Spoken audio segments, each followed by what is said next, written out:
공영방송이라는 이름이 무색할 정도로 정권의 나팔수 역할을 하며 야당 탄압에 앞장서고 있는 문정권 홍위방송 KBS를 규탄하는 구호를 외치고 회의를 시작하겠습니다. 정권 홍위방송으로 전락한 KBS는 각성하라! 각성하라! 각성하라! 각성하라! 노골적인 총선 개입 KBS는 해체하라! 해체하라! 해체하라! 해체하라! 편파방송 민심조작 KBS는 사과하라! 사과하라! 사과하라! 사과하라! 한 번만 외칩니다. 살리자! 대한민국! 살리자! 대한민국!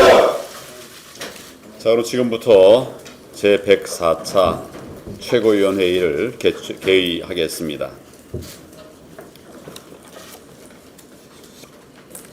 일본의 경제 보복에 대응하는 청와대와 여당의 행태를 보면 이제 답답함을 넘어서 안타까울 지경입니다. 사태가 20일을 넘어가고 있는 동안 청와대와 여당에서 제대로 된 대책을 내놓은 게 있습니까? 반일 감정 선동하고 국민 편가르고 야당 공격에만 바빴지 무슨 해결책을 내놓았습니까? 지금 우리 당이나 국민들 가운데 어느 누구도 일본이 잘했다고 말하는 사람 없습니다. 이 잘못된 경제 보복 조치 철회하라고 촉구하고 있습니다. 그런데 청와대와 생각이 조금이라도 다르면은 죄다 친일파라고 딱지를 붙이는 게 이게 옳은 태도입니까? 온 국민이 힘을 합쳐서 대응을 해도 모자랄 판에 친일, 반일 편가르기 하는 게 과연 사태 해결에 도움이 됩니까? 기업들은 당장 생존을 염려해야 하는 처지인데 쫄지 말라고 말만 하면 기업들의 경쟁력이 살아나는 겁니까? 이러니 문재인 정권이 사태를 해결할 생각은 없고 국내 정치에 이용하려고 한다는 비판까지 나오는 것입니다. 더 걱정이 되는 것은 과연 문재인 정권이 이 사태를 해결할 능력이 되는가 하는 근본적인 의문입니다. 국정을 책임지고 있는 대통령과 집권 세력이라고 하면 외교적으로 풀든 맞서서 결사항전을 하든 사태를 극복할 대책을 내놓는 것이 우선입니다. 그런데 이 정권은 연일 일본과 싸우자고 선동을 하면서도 정작 어떻게 싸워서 이길 것인지 대책을 내놓지 못하고 있습니다. 외교적 해법도 없고 맞서 싸워서 이길 전략도 없습니다. 큰 소리만 치고 실질적인 대책을 못 내놓고 있는 거 아닙니까? 지금 이 정권의 대응은 나라를 패망으로 몰아갔던 구한말의 쇄국 정책이나 다를 것이 없습니다. 한미 동맹이 튼튼하고 우리가 확고한 국제적 지지를 받는다면 일본 아베 정권 이렇게 폭주할 수가 없었을 것입니다. 반시장, 반기업 정책으로 우리 경제를 무너뜨리지 않았다면 일본의 경제 보복에 훨씬 우리가 당당하게 맞설 수 있었을 것입니다. 내부의 경쟁력, 외부의 외교력을 모두 망가뜨려 놓고 아직도 야당 탓, 기업 탓만 하고 있습니다. 진심으로 나라의 미래를 걱정하지 않을 수가 없습니다. 우리 당은 이미 대일 특사 파견과 한일 정상회담 추진, 민관정 협력위원회 구성 등의 대안을 내놓은 바가 있습니다. 이러한 우리 당의 대응 방안에 동의하지 않는다면 이 정권이 추구하는 대안이 도대체 뭔지 밝혀주시길 바랍니다. 그래서 야당과 국민의 협력을 구하는 것이 집권 세력의 올바른 자세라고 생각합니다. 문재인 대통령께서 분명한 입장과 대책을 내놓을 것을 다시 한번 촉구합니다. 저는 지금 우리에게 필요한 것은 감정적 대응이 아니라 일본을 극복하고 미래로 나가는 실질적인 그 길이라고 생각합니다. 우리 국력을 키워 일본이 감히 도발하지 못하도록 만드는 것이 한일 관계의 가장 바람직한 해법이라고 할 수 있습니다.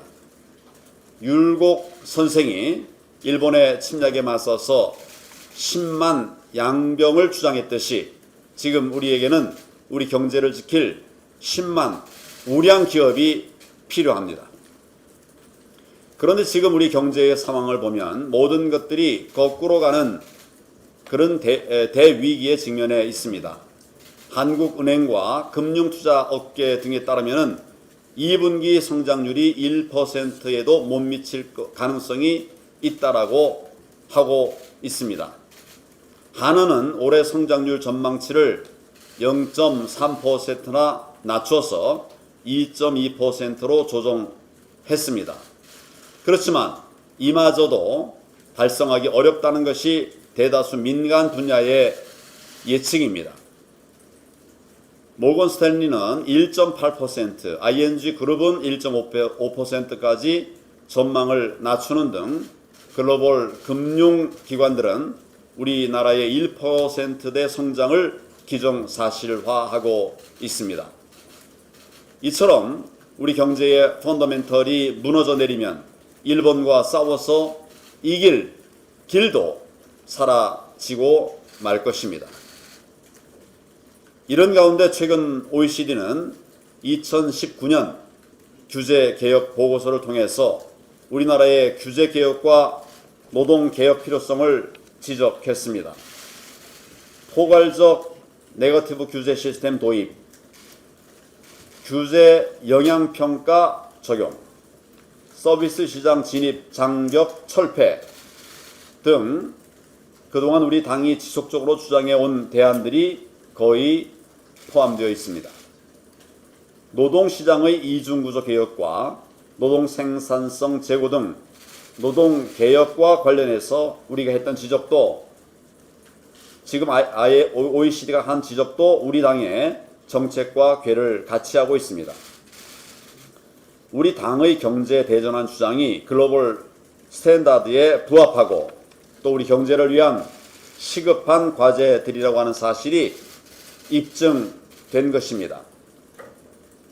그런데도 이 정권은 반시장, 반기업 정책을 고집하면서 오히려 규제를 강화하고 경제 주체들의 발목을 붙잡고 있습니다.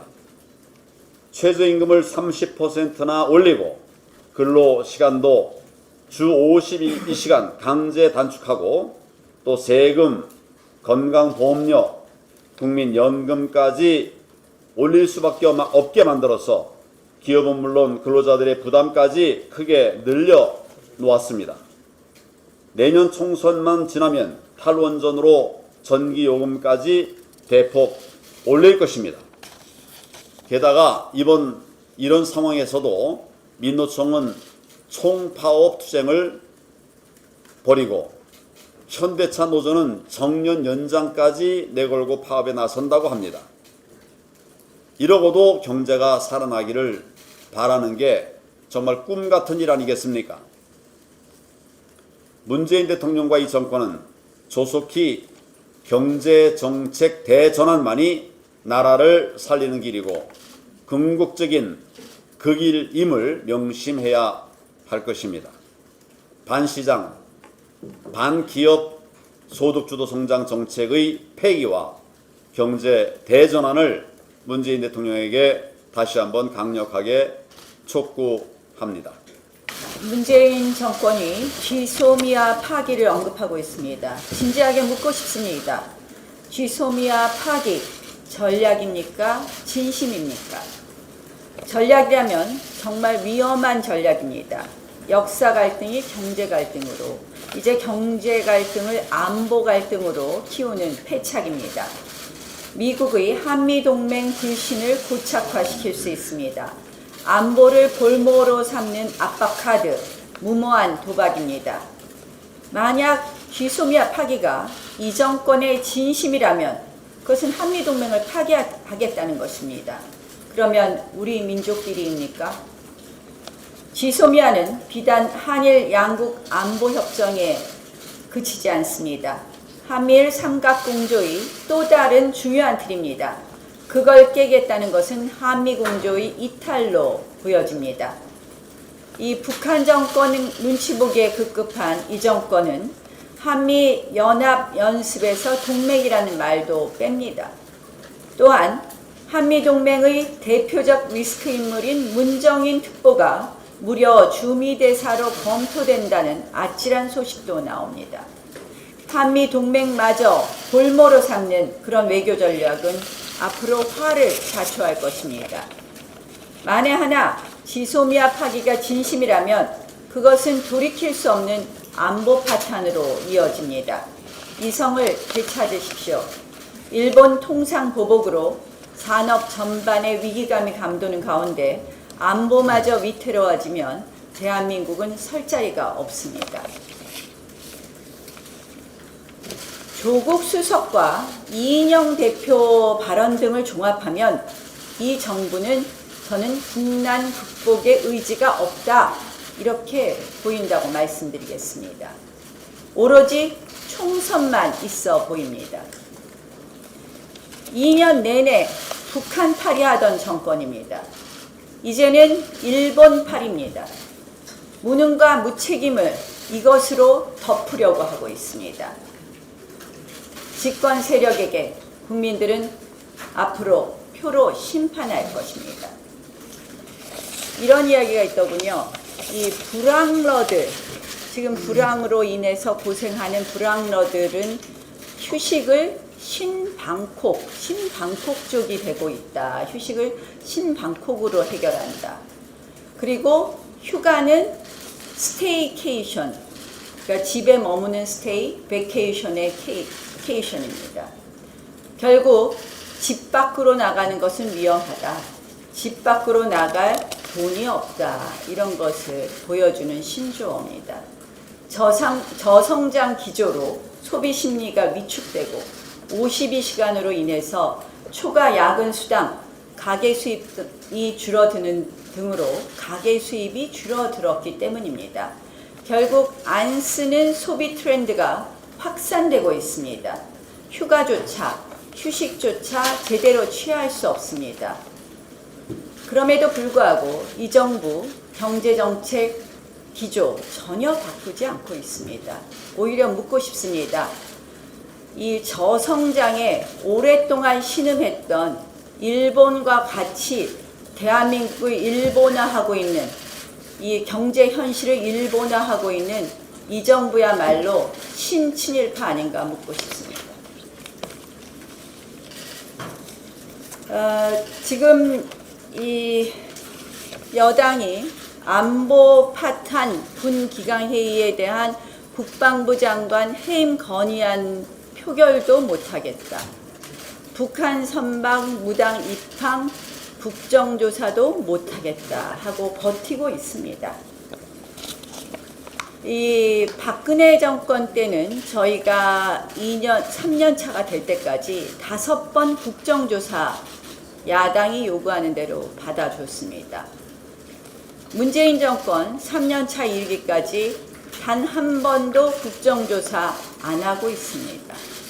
5대 빵입니다. 이인영 대표는 국방 관련 국정조사는 그동안 한 번도 한 적이 없었다 그래서 오늘 찾아봤습니다. 1993년부터 2013년까지 20년 동안 우리 국회에서 국방 안보 관련 국정조사 5번이나 했습니다. 터무니없는 논리로 호도하지 말고, 또 국회가 해야 할 일을 안 하지 말고, 무조건 추경이 도깨비 방망이인 양 이야기하지 말고, 해야 될 일 합시다. 저는 이렇게 하는 민주당은 결국 국민에게 부끄러워해야 한다라는 말씀을 드리고 싶습니다. 네, 국민 여러분 안녕하십니까? 이 무능한 정권 때문에 얼마나 고민이 많으십니까? 바로 며칠 전 19일 아시아 경제 담당인 슐리렌 블룸버그 칼럼니스트가 한국을 이렇게 묘사했습니다. 영어 발음이 좀 안 좋더라도 이해해 주십시오. Once an Asian tiger, South Korea is now in the dog house. 이런 표현했습니다.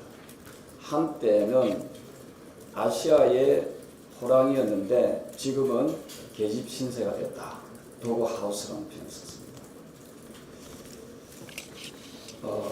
이 칼럼니스트는 한국의 경제 위기 상황을 외부적 요인보다는 이 정권의 사회주의적 정책 때문이다, 내부적 요인이다 하면서 가장 크게 다룬 것이 급격한 최저임금을 꼬집었습니다.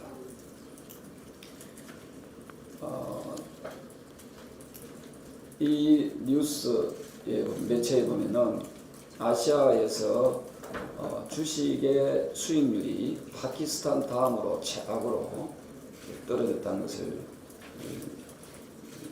서술하고 있습니다.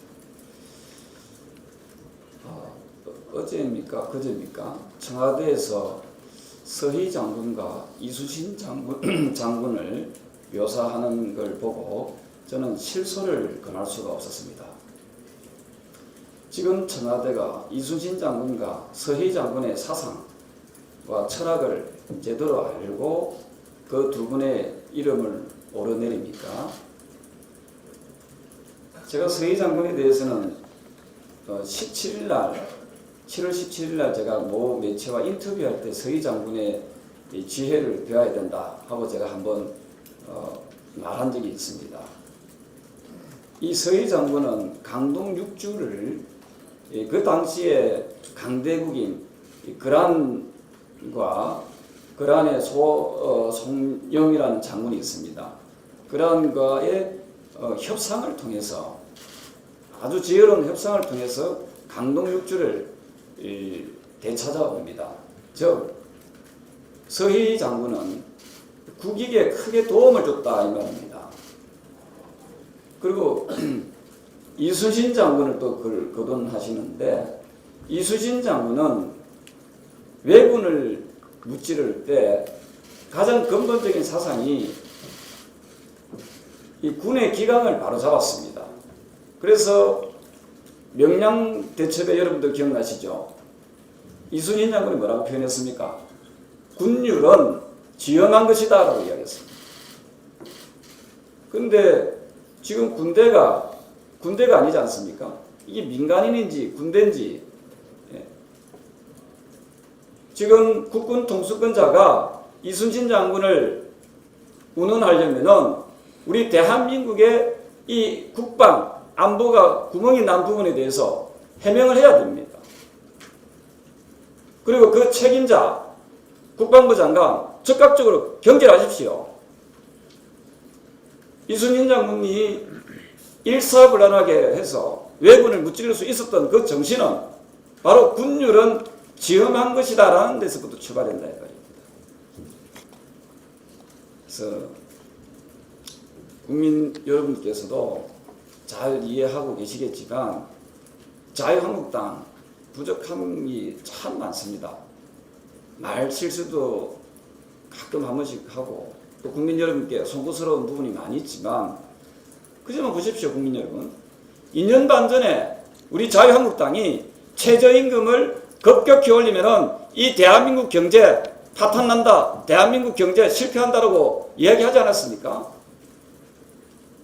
그래서 지금 나라 돌아가는 행태를 보면은 자유한국당이 여당 같고 더불어당하고 지금 정권이 야당 같은 느낌이 듭니다.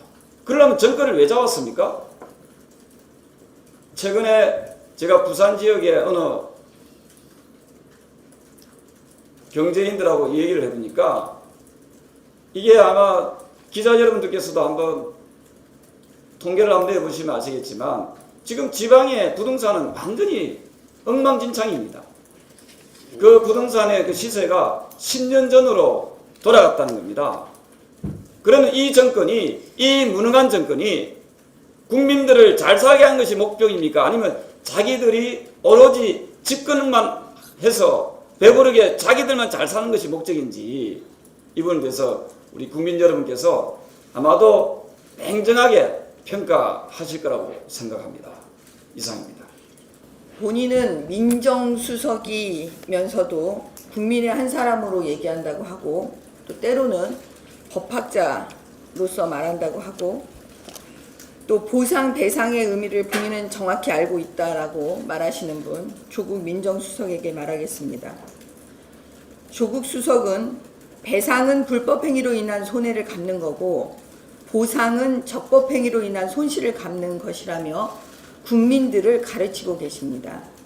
그래서 대법원 징용배상 판결은 배상에 대한 것이라서 한일협정으로 받았던 보상과 다르다는 취지로 설명을 하며 대법원 판결을 비판하면 친일파라고 매도를 하고 있습니다. 2005년 노무현 정권 때 민관공동위원회에서 사실은 1965년 한일협정에 강제징용 보상금 포함된 것이라고 발표하였습니다. 그래서 2007년도에 특별법을 만듭니다.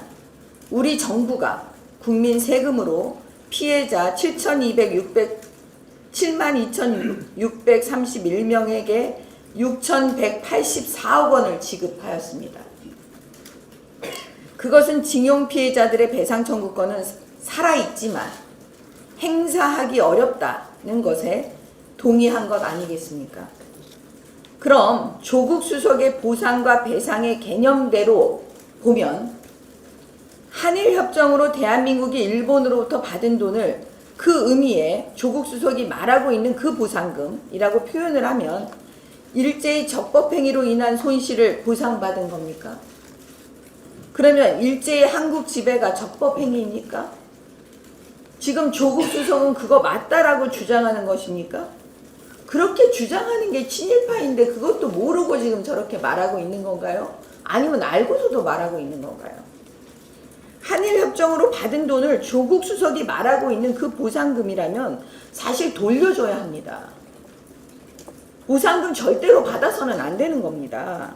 2005년도 노무현 정권 때 돌려주고 그때부터 다시 우리가 배상 청구해야 되는 겁니다. 근데 그렇게 해야 했는데 안 했습니다. 조국 수석 지금 우리가 잘 살게 되었다면서 일본에게 쫄지 말라고 선동하고 있습니다. 싸워 이겨야 한다고 또 계속 선동합니다. 여기에 청와대와 민주당의 속내가 그대로 담겨 있습니다. 국내 기업이 망가지든 말든 국가가 어찌되든 말든 내년 총선에 관한 호재를 만난 김에 국가와 기업 걱정하는 사람들을 다 친일파로 매도하여 총선에 이용하자는 그 깊은 속내를 우리가 볼 수가 있습니다. 자꾸 싸우자고 하는데 뭘 어떻게 싸우자는 건가요? 사실은 외교적 해결 방안이 있습니다. 근데 그거 안 하고 있잖아요. 도대체 전쟁을 하자는 건가요? 뭘 어떻게 싸우자는 건가요? 핵무기 개발하며 핵 위협하는 북한에 대해서는 대화해야 한다고 하던 사람들이 반일 감정을 부추기며 싸우자고 막 부추기고 있습니다. 정말 청와대와 민주당은 반일 감정 부추기는 것 외에 외교적 해결 능력도 없고 해결할 의지도 없어 보입니다. 그리고 국산화를 위한 지원을 위해서 추경이 필요하다는데 자유한국당에서 발목 잡는다고 비난을 합니다. 근데 추경만 편성해주면 6개월 내에 국산화가 됩니까? 그 사이에 발생하는 국내 기업이 입을 피해액과 국가 경제에 미치는 피해 금액을 제대로 계산하고 이야기하는 겁니까? 청와대와 민주당은 평화적이고 외교적 해결 방법이 있음에도 반일 감정만 부추기고 정치와 내년 선거에 이용하려는 너무 속이 뻔히 보이는 행동을 지금 하고 있습니다. 징용 피해 배상에 관한 대법원 판결에 비판하는 사람들을 조국 수석은 친일파로 매도하자고 하는데 보상과 배상의 개념을 그렇게 잘 아는 법학자가 대한민국이 일본의 적법한 지배를 받아서 그 손실에 대해서 보상받았다고 주장하는 거 아니겠죠? 도대체 법학자로서 어떤 사고방식을 가지고 있는지 궁금합니다. 조국 수석은 계속 이렇게 말합니다. 핵심은 일본의 한국 지배의 불법성을 인정하느냐가 모든 사안의 뿌리라고. 그렇게 말하는 분이 적법한 행위에 대한 보상금 받았다고 지금 주장하는 겁니까? 대한민국 국민 중에 일본의 한국 지배에 그걸 불법이라고 다 생각하지 그걸 적법이라고 생각하는 사람이 누가 있겠습니까? 그래서 조국 수석에게 다시 한번 강조합니다. 우리는 당신에게 속지 않습니다. 핵심은 문재인 정부가 아무런 외교적 대책도 세우지 않고 교묘하게 반일 감정만 부추기고 있다는 것이 핵심입니다. 결국 문재인 정부의 대책은 국민들에게 죽창을 들라고 선동하고 이순신 장군을 불러들이고 국채보상운동 하라고 하고 금모으기 하라고 하는 거 말고 무엇이 있습니까? 외교부 장관은 이렇게 중요할 때 아프리카에 가고 외교적으로 대책 세우려고 했던 박근혜 대통령과 양승태 대법원장을 사법농단이라고 적폐청산한다고 하면서 깜빵에 보냈던 문재인 정부가 이제 와서 자기의 잘못을 인정할 수는 없겠죠. 그 심정도 이해는 갑니다. 그런데 문제는 그로 인한 피해를 왜 국민이, 왜 기업이 받아야 합니까? 내년 총선까지 이렇게 애국이냐, 이적이냐 하면서 선동하고 국민들 분열시킬 텐데 이렇게 나라 걱정하는 것도 마음대로 못하니 참으로 기가 막힙니다. 드디어 문정인 대통령 특보도 납치셨습니다. 이분도 유시민 씨와 함께 드디어 내년 총선을 위한 밑작업을 실행으로 옮기기 시작하신 분이십니다.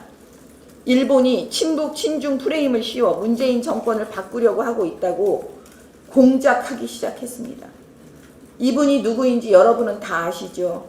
한미동맹이 깨진다 하더라도 전쟁은 안 된다고 하신 분, 장기적으로 한미동맹 없애는 게 최선이라고 하신 분, 한국 대통령이 주한 미군더러 나가라고 하면 나가야 하는 것이라며 반미 침묵 하시는 분입니다.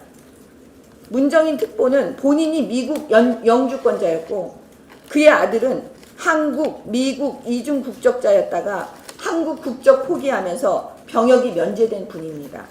이런 분이 문재인 대통령의 특보입니다. 예, 자유한국당 대표께서 조건 없는 청와대 회담을 제의해서 회담이 이루어진 지 채 이틀이 지나지 않았습니다. 그런데 어제부터 갑자기 여당 원내대표가 야당의 공격에 선봉에 나섭니다.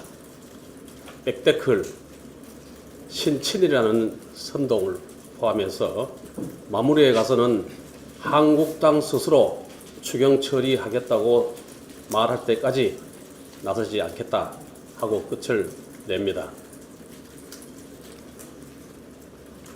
토론과 타협에 대한 종말을 예고하는 개인의 분노를 쏟아내는 발언입니다. 청와대 조국 수석도 이를 일갈이라고 표현하고 일본의 사태를 전쟁으로 규정하면서 여론 선동전에 장수를 자처하고 있습니다. 청와대의 최종 목적은 국익 대신 여론, 경제 대신 내년 총선에 있음을 스스로 증명하고 있는 것과 마찬가지입니다. 여당 원내대표와 청와대 민정수석의 공격의 이유가 추경이라고 합니다. 그것도 추경 중에서도 일본 사태 대책 예산 때문이라고 합니다. 정부가 제출한 추경 예산안에는 일본 사태 대책 예산이 포함되어 있지 않습니다. 만약에 국회에서 증액이 필요하다고 하면은 정부는 법에 있는 대로 원칙대로 수정 예산안을 제출해야 합니다. 국가재정법 제35조에서는 정부는 예산안을 국회에 제출한 후 부득이한 사유로 그 내용의 일부를 수정하고자 하는 때에는 국무회의의 심의를 거쳐서 대통령의 승인을 얻은 수정 예산안을 국회에 제출할 수 있다고 표명이 규정하고 있고 추경 예산도 당연히 해당되는 조항입니다. 2008년 글로벌 경제 위기 때 정부가 그렇게 급하다고 매달렸는데도 국회 정액은 절대 안 된다는 민주당의 요구를 수용해서 국무회의를 거쳐서 다시 수정 예산안을 제출한 사례가 있습니다. 100번을 양보해서 수정 예산 거칠 시간이 없을 정도로 급하다면은 국민에 대한 설명 의무, 국회에 대한 보고 임무라도 충실해야 할 것입니다. 그런데 국무총리 국회 답변에서 1,200억, 여당 정책위 의장은 3,000억, 지금은 최대 8,000억짜리 예산이 돌아다니고 있는 모양인데 이 예산이 숫자만 있고 누구한테 얼마를 줘서 어떻게 쓰겠다는 내용이 없습니다. 전체 몇 년짜리 사업인지, 총 사업비 규모가 몇 조가 되는지, 그래서 성과는 몇 년 뒤에 나타나는지, 어느 산업, 어느 제품의 국산화가 가능한지에 대해서는 실체가 없습니다. 지금 이 시간까지도 나경원 원내대표, 김재원 예결위원장, 이종구 산자위 위원장, 이종배 예결위 간사를 포함해서 110명 한국당 국회의원 중 그 누구도 이 일본 대책 예산 관련 자료를 받아보지 못했습니다. 지난주 목요일에 기재위에 출석한 경제부총리는 일본 사태 대책 예산이 정부의 통상적인 부품 소재 국산화 R&D 사업으로 시작된 사업이지 일본의 경제 보복으로 급히 준비에 추가된 사업이 아니다라고 했습니다. 국익을 운운하면서 국회에는 보여줄 수 없다. 국민은 몰라도 된다고도 했습니다. 일본 사태 터지고 마침 추경국회가 열려있으니 망정이지 추경국회가 안 열렸으면 국가재정비도 맞지 않아서 국무회의도 올리지 못할 이런 예산 내용입니다. 전쟁, 대규모 재해, 경제 침체, 대량 실업, 추경 여건 어디에도 해당되지 않습니다. 이 점은 국회 예산정책처가 명확히 정리해주고 있습니다. 예정처는 이번 추경 예산에 맞춰서 발간한 분석 보고서에서 기술개발 성과가 창출되기까지 장기간이 소요되는 R&D 사업은 추경에서 숙고될 필요가 있다. 생각을 좀 더 깊게 해봐야 된다. 본 예산에 담아야 된다. 이런 내용입니다. 법적 흥결에도 불구하고 이 사업을 일본 대응을 위해서 꼭 필요하고 국익을 위해 야당의 협조가 필요하다면 청와대 회동 직후 또는 적어도 오늘 이 자리에는 경제부총리가 와서 비공개 보고라도 해야 하는 성의를 보여줘야 했었습니다.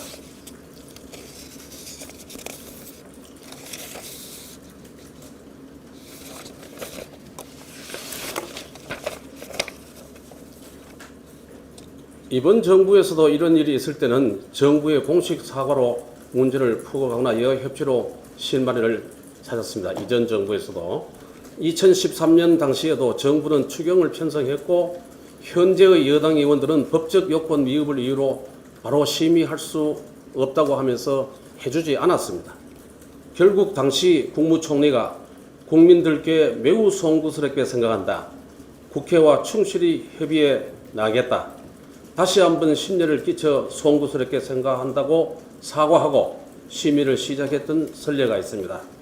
2016년 조선해운업 구조조정 추경예산 때도 여야정, 당시에는 자유한국당이 여당이었습니다. 여야정 합의의 결과로 국회가 먼저 추경을 정부에 제안하고 편성권에 있는 정부가 11조 원 규모의 추경을 국회에 제출했습니다. 국회는 선 청문회 후 추경안 의결의 순서로 협치를 했었습니다. 그런데 지금 여당은 내년 총선만 보고 국민들에 대한 사과 또는 설명, 야당과의 협치는 내버리고 오로지 친일, 반일, 편가르기, 반일 여론몰이 야당에 대한 공격과 압박에만 몰두하고 있습니다. 우리 자유한국당은 여당의 공격에 청와대의 선동에 흔들리지 않겠습니다. 국익과 경제만 생각하겠습니다. 통상의 문제는 외교가 정답이라는 점을 잊지 않겠습니다. 여당과 청와대의 편가르기 시도는 반드시 우리 국민들께서 총선에서 표로 심판해 주실 겁니다. 이상입니다. 친여무죄, 친야유죄, 진실과는 상관없는 검찰의 태도를 성토합니다. 최근 검찰이 우리 당 김성태 전 원내대표를 무리하게 기소하려는 움직임을 보이고 있습니다. 명백한 야당 탄압이자 정치 보복입니다.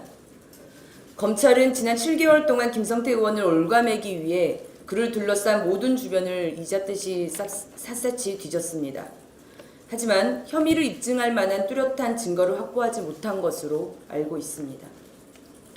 검찰은 민주당 출신 손혜원 의원에 대해서는 무혐의 처분을 선물하고 핵심 부동산 개발 계획을 버젓이 유출했던 민주당 신창현 의원은 기소유예로 얼렁뚱땅 넘어가 버렸습니다.